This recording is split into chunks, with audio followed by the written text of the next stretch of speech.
ब्रेकनंतर बुलेटिनमध्ये आपलं पुन्हा एकदा स्वागत। बातमी आहे वाशिममधून।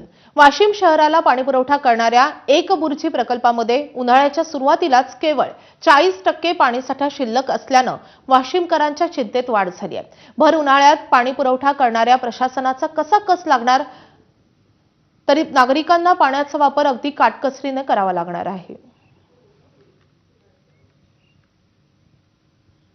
सध्या वाशिमकरांना एक चिंता सतत येते आहे पाणी टंचाईची। मी आहे सध्या वाशिमच्या एकबुर्जी धरणावर।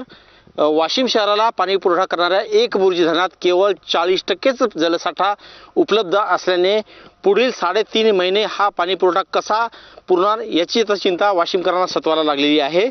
महत्त्वाची बाब म्हणजे उन्हाळ्याच्या सुरुवातीलाच हा जलसाठा एकदम कमी झाल्याने पुढील 3.5 महिने हा पाणी पुरवठा कसा होणार आणि 40% या जलसाठ्यातून 1.25 लाखाच्या वर लोकसंख्या असलेल्या या वाशिम शहराला कशी तहान भागवली जाणार अशी आता चिंता वाशिमकराला सतवाला लागलेली आहे। वाशिम शहराच्या नागरिकांची मागणी आहे की त्यांना दररोज पाणी पुरवठा व्हावं, मात्र एकच हा जलसाठा आहे वाशिमला पाणी पुरवठा करणारा। त्यामुळं कुठंतरी 6 ते 8 दिवसानंतर सध्या तरी पाणी पुरवठा होतानाचं चित्र पाहायला मिळतंय।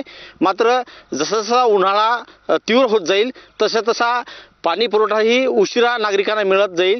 10 ते 12 दिवसानंतर नागरिकांना पाणी मिळत जाईल। त्यामुळं काटकसरीनं हे पाणी वापरून येत्या काळात उन्हाळ्यामध्ये हा जलसाठा कसा टिकून ठेवता येईल यासाठी वाशिमकरांचे आणि प्रशासनाची कस लागणार आहे। एकूणच पाहायला गेलं तर या वर्षीला जर पाऊस लवकर आला तर वाशिमकरांना जास्त दुष्काळाच्या झळा जाणवणार नाहीत। मात्र जर हा जूनच्या नंतर जर पाऊस लांबला तर मात्र नक्कीच वाशिमकरांना दाही दिशा भटकण्याची वेळ नक्कीच येणार आहे।